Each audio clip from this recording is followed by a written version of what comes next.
जब परमात्मा के अतिरिक्त कुछ भी नहीं था, जब अविनाशी परम पुरुष परमेश्वर कबीर साहब जी असंख्य पंखुड़ियों वाले एक विशाल कमल के पुष्प पर विदेह विलक्षण देह शरीर तेजोमय शरीर में अकेले विराजमान थे। सर्वप्रथम कमल पुष्प पर बैठे परमेश्वर कबीर साहब जी ने अपनी एक वचन की शक्ति से 4 अमरलोकों की रचना की। एक अनामी लोक, दूसरा अगम लोक, तीसरा अलख लोक, चौथा सतलोक। ऊपर के इन 4 अमरलोक में परमेश्वर कबीर साहब जी ने कमल पुष्प रूपी सिंहासन के रचना की और नारायण पुष्प रूप में यानी एक सम्राट के समान मुकुट पहनकर ऊपर सफ़ेद छत्र लगाकर महाराजा जी की तरह इन 4 रूपों में विराजमान हुए। एक अनामी पुरुष जी, दूसरा अगम पुरुष जी, तीसरा अलख पुरुष जी, चौथा सत्य पुरुष जी। परमेश्वर कबीर साहब जी ने एक वचन शब्द शक्ति से सतलोक में 16 द्वीप और मानसरोवर की रचना की।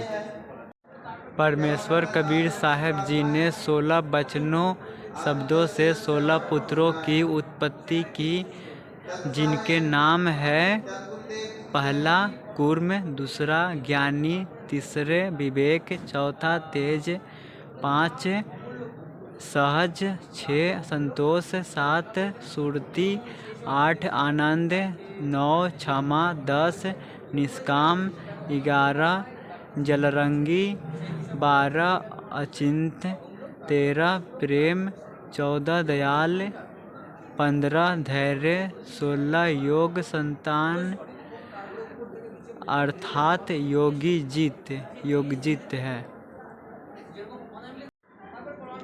कबीर परमेश्वर साहब जी ने अपने 16 पुत्रों में से अपने पुत्र अचिंत को सतलोक की अन्य रचना करने का आदेश दिया और शक्ति सौंपी। अचिंत जी ने अपनी सहायता के लिए अपने वचन शब्द शक्ति से एक पुरुष अक्षर पुरुष परब्रह्म की उत्पत्ति की। अक्षर पुरुष मानसरोवर में स्नान करने गए और कई युग तक जल में ही सो गए। सतलोक में श्वासों का शरीर नहीं है।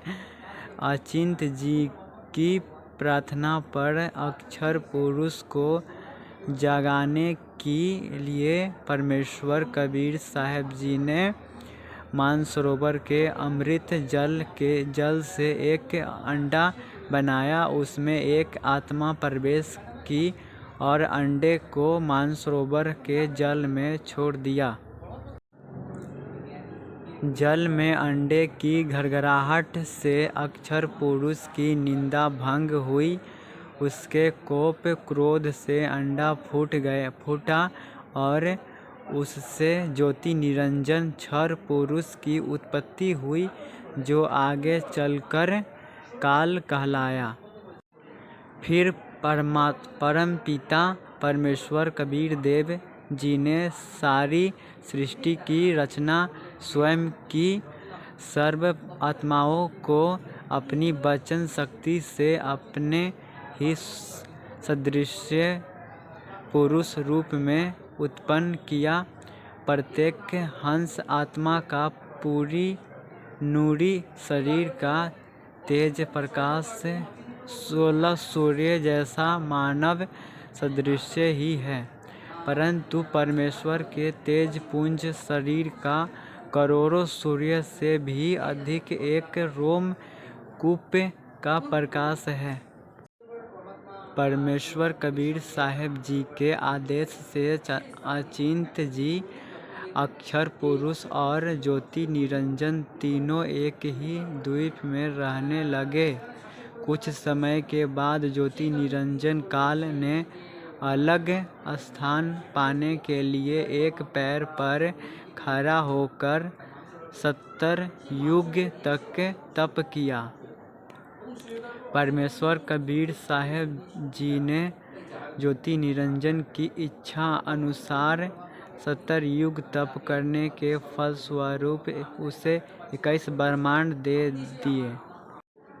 फिर ज्योति निरंजन काल के मन में इच्छा हुई कि इन ब्रह्मांड में रचना करने के लिए सामग्री चाहिए। इसलिए उसने दूसरी बार 70 युग तक एक पैर पर खड़ा होकर तप किया। ज्योति निरंजन को तप करते देखकर उस पर मोहित होती हुई हंस आत्माएं परमेश्वर कबीर साहब जी ने ज्योति निरंजन को कहा कि उन्होंने अपने पहले पुत्र कूर्म को सर्व रचना सामग्री दे रखी है। कूर्म से प्रार्थना करके शिष्टाचार और विनम्र भाव से रचना सामग्री मांग लो। जब ज्योति निरंजन कूर्म जी के पास गया, उस समय कूर्म जी ध्यान अवस्था में थे।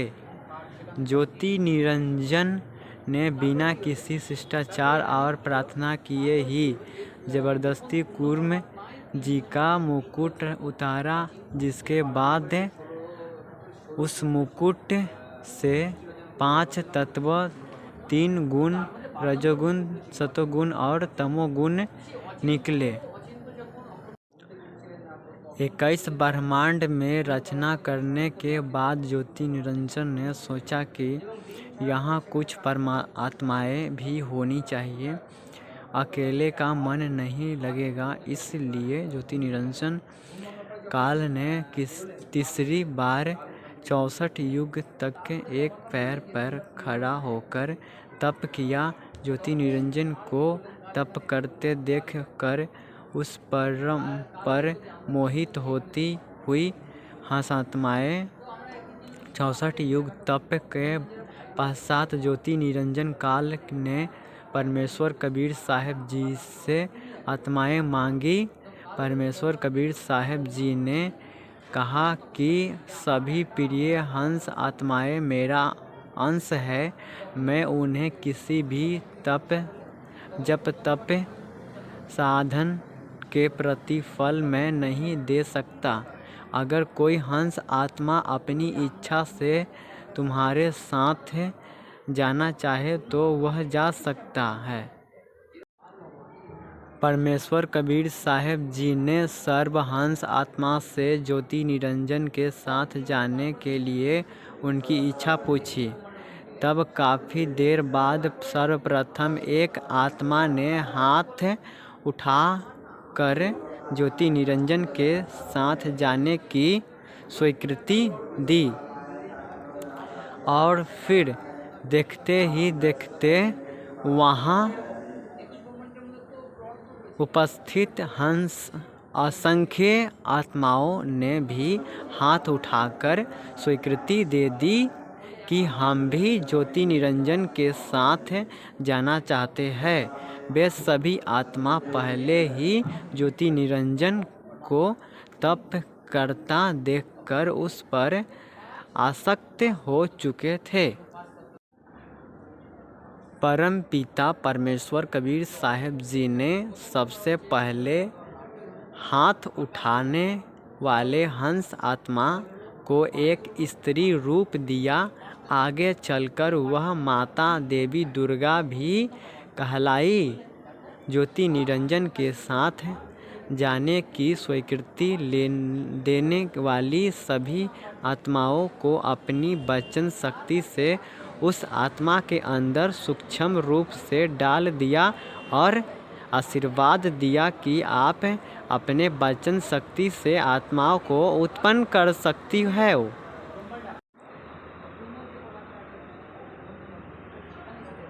फिर परम पिता परमेश्वर कबीर देव जी ने अपनी वचन शक्ति से सर्व आत्माओं को अपनी वचन शक्ति से अपने ही सदृश मनुष्य जैसा स्त्री और पुरुष रूप उत्पन्न किया।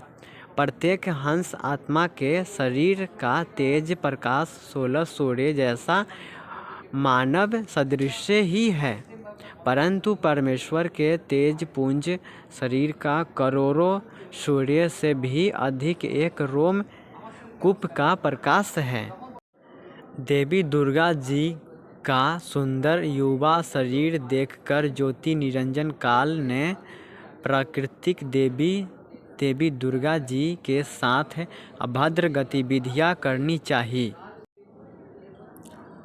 अपनी रक्षा के लिए देवी दुर्गा जी ने सूक्ष्म रूप बनाकर ज्योति निरंजन के पेट में चली गई और परमात्मा से रक्षा के लिए प्रार्थना की, जिसके बाद योगजित रूप में परमेश्वर कबीर साहब जी ने ज्योति निरंजन के पेट से देवी दुर्गा जी को बाहर निकाला।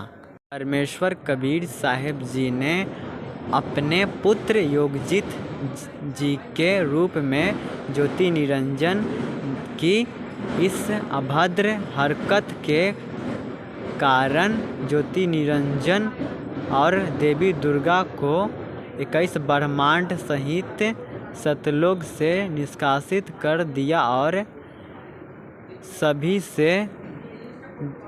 तभी से ज्योति निरंजन का नाम काल पड़ा। ज्योति निरंजन काल देवी दुर्गा और 21 ब्रह्मांड सतलोक से नीचे की और विमान की तरह प्रस्थान करते हुए सतलोक से 16 संख्य कोस की दूरी पर आकर ठहरते हैं। सतलोक से निष्कासित होने के बाद ज्योति निरंजन काल का रूप बदल गया। ज्योति निरंजन और देवी दुर्गा जी द्वारा 21 ब्रह्मांड की सृष्टि संरचना के लिए 3 पुत्र श्री ब्रह्मा जी, श्री विष्णु जी और श्री शिव जी की उत्पत्ति की और उन्हें अचेत कर दिया।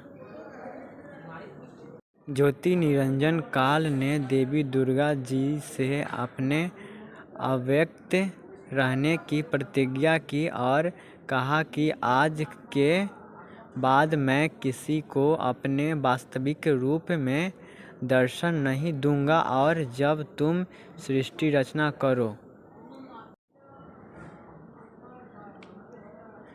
देवी दुर्गा जी ने अपने तीनों पुत्रों को युवा होने पर उन्हें सृष्टि संचालन के लिए 3 विभाग सौंपे। रजोगुण श्री ब्रह्मा जी को, सतोगुण श्री विष्णु जी को तथा तमोगुण यानी कि श्री शिव जी को।